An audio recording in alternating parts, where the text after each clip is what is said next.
We're going to start the proceedings of our Western Sufi Course, second day.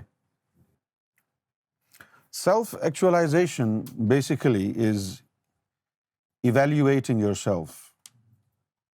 Like when you want to part exchange your car with a new one, your old car goes for evaluation.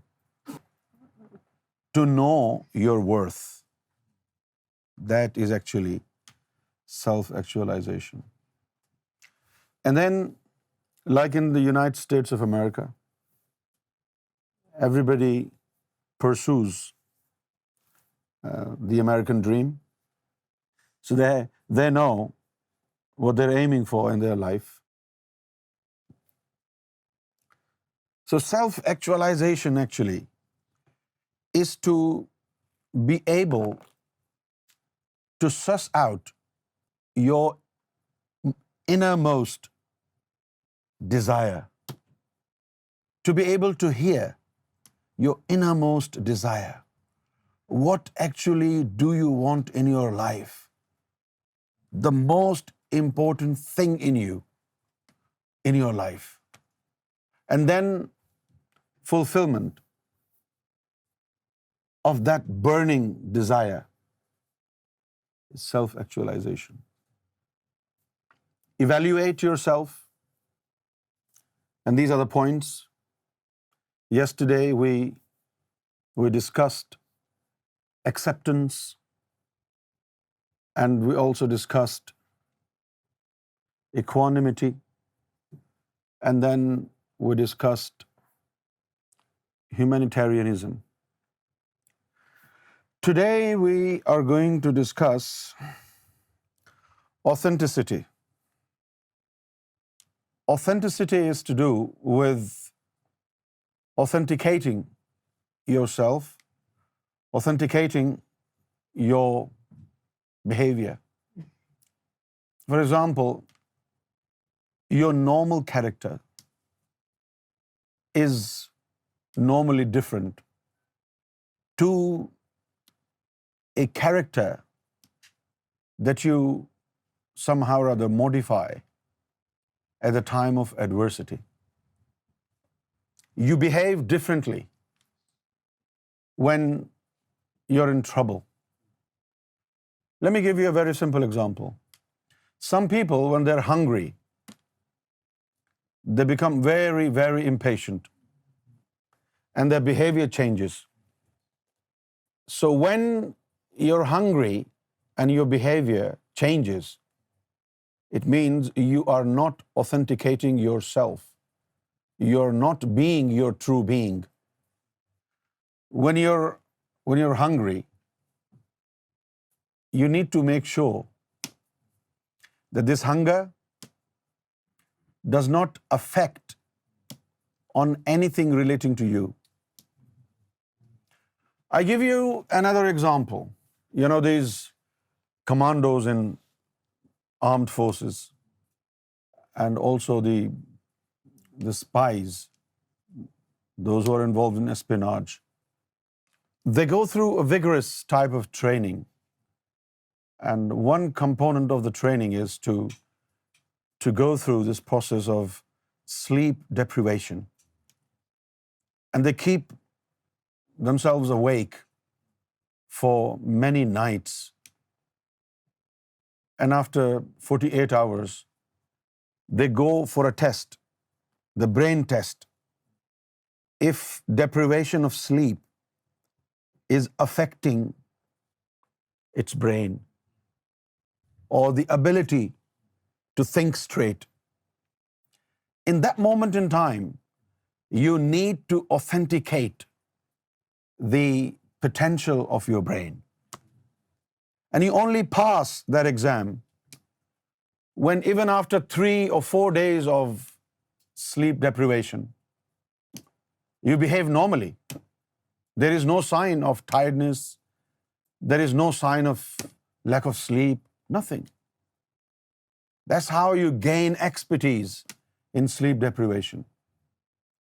Similarly, when you're hungry and the food is not ready. Some people are so impatient. It's not ready, okay, I'm going out, I'll eat out. You can wait 10 minutes, 20 minutes. Behave normally. So this is how strong or weak your character is. In the Holy Quran, God said, be warned, Allah, be warned, beware. Inna awliya Allahi la khawfun alayhim wa lahum yahzanun.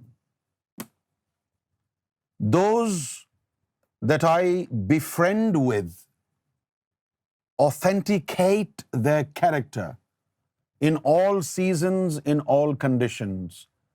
They do not change. To authenticate your behavior, to authenticate your character, is not to change in different conditions.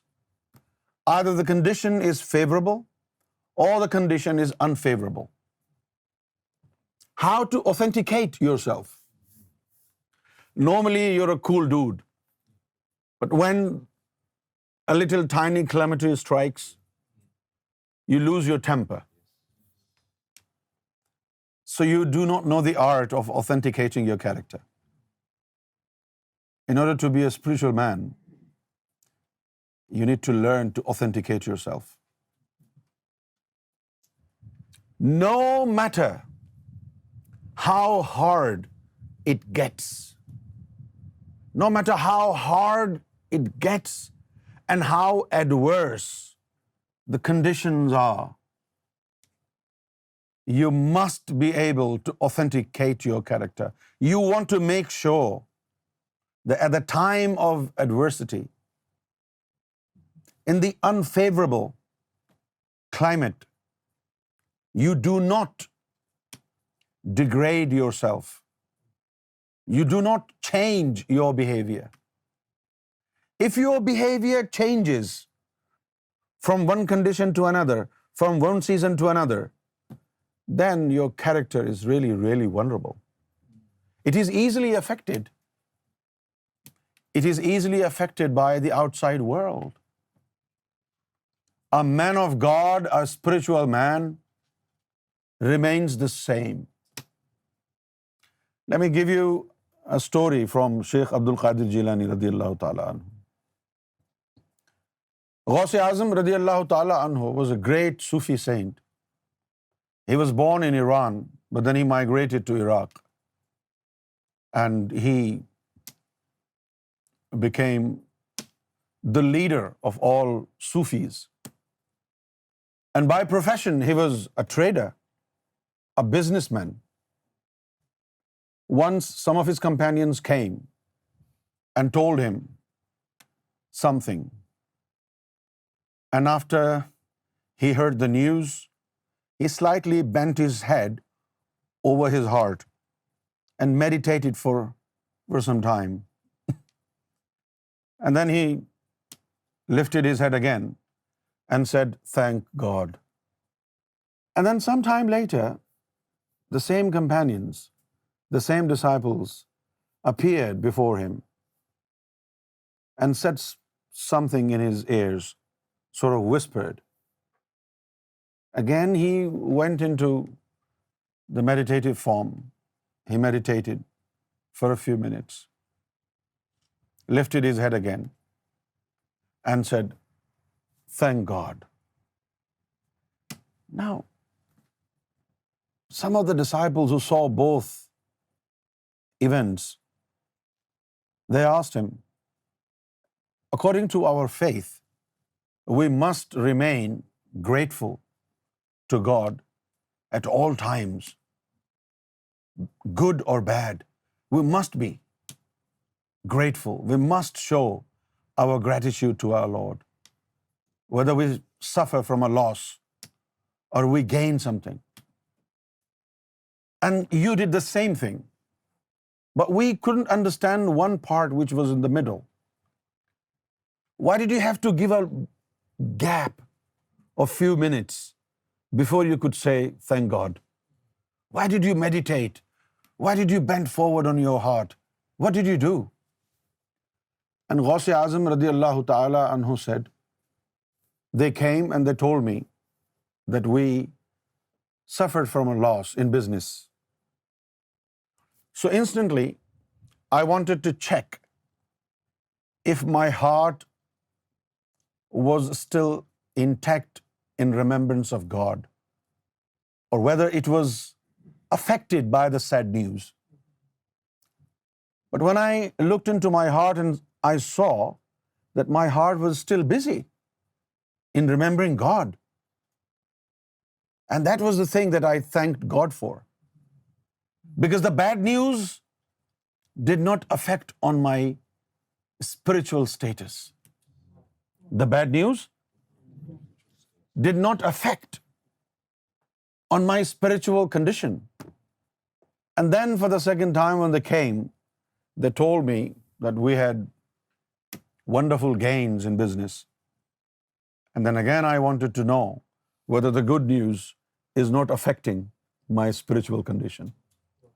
So I meditated and I found out my heart is oblivion of the matters of the material world, and my heart was busy as ever in remembrance of God.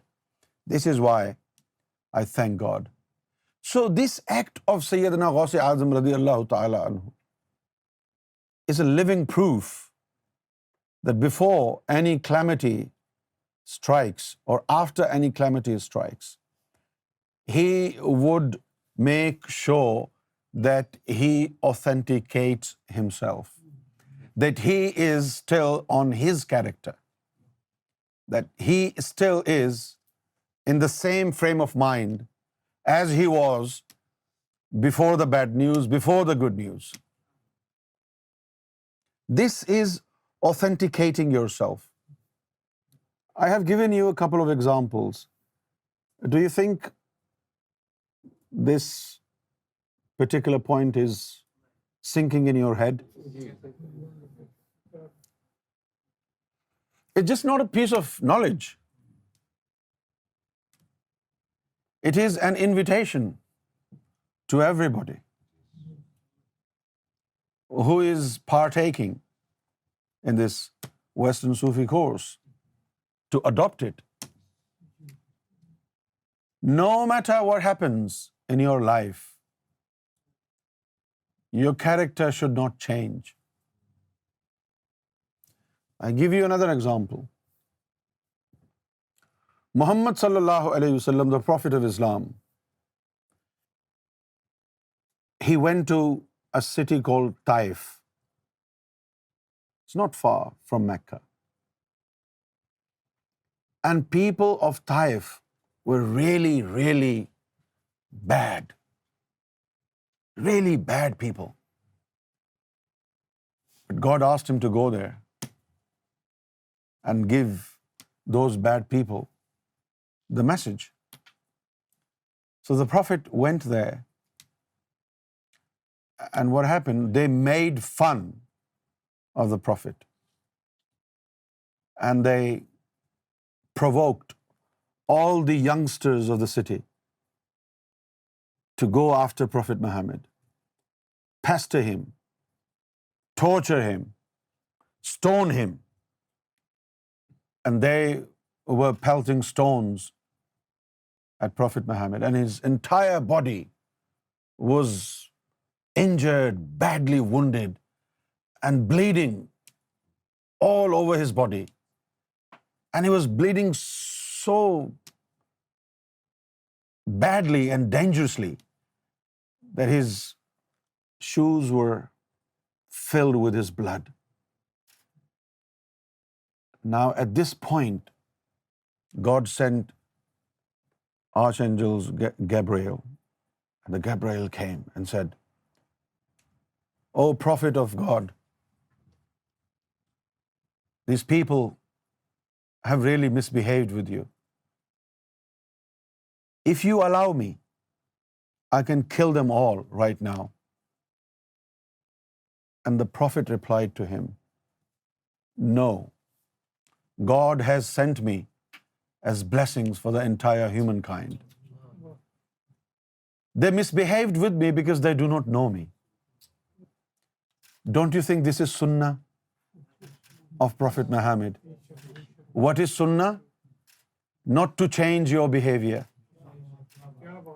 not to change your character,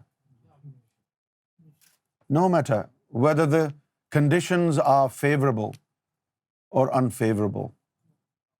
And this is the basic of every authentic Sufi.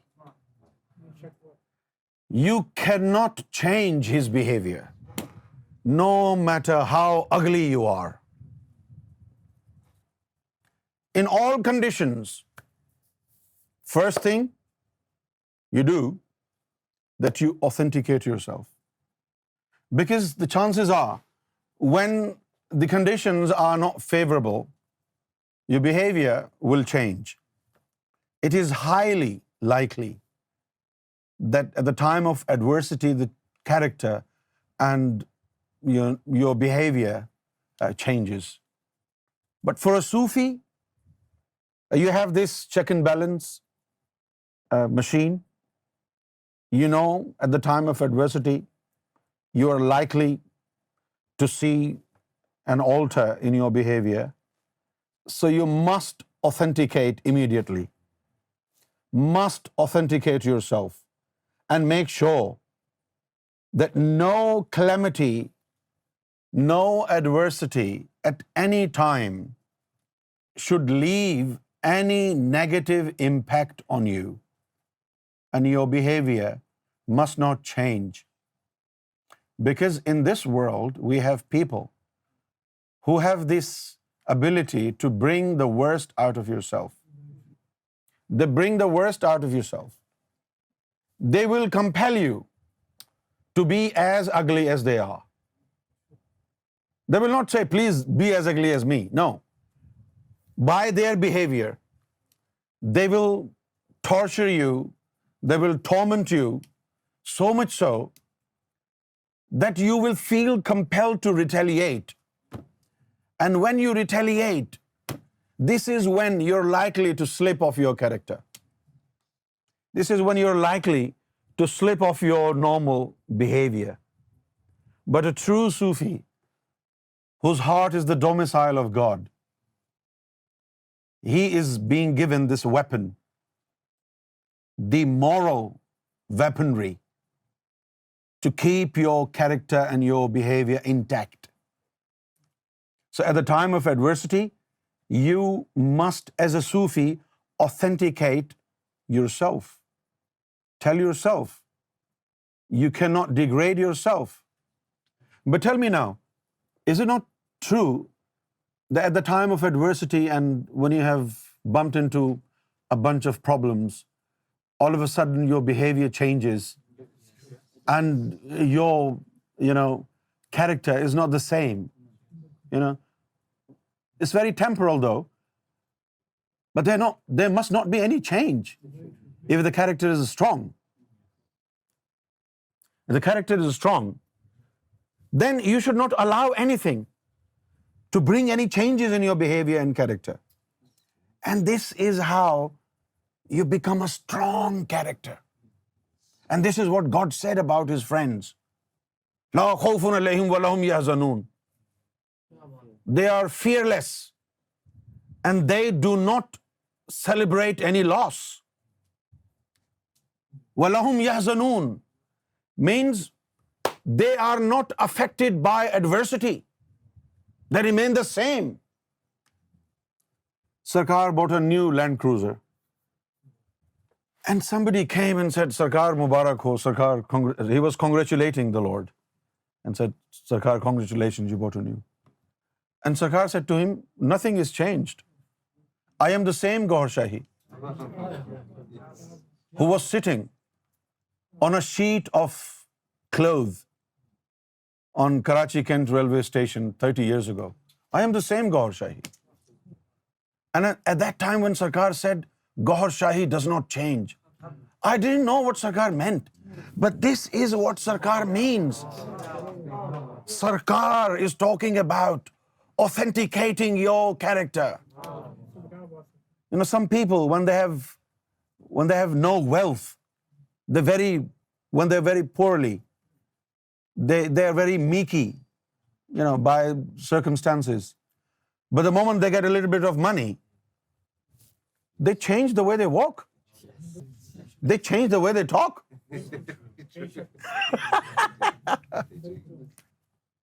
This is what it means not being able to authenticate your character. Whether you live in a hut on a footpath or you live in a palace, be yourself. Do not let any change affect on your behavior and affect on your character. This is moral authenticity. And I want you to just change yourself. Sometimes you want to change yourself, but then you don't have the tools. How? Right? You want to do something, but you don't know how. This is how. This Western Sufi Course is the answer. This is how. From spiritual rags to spiritual riches. Nahin? This is how.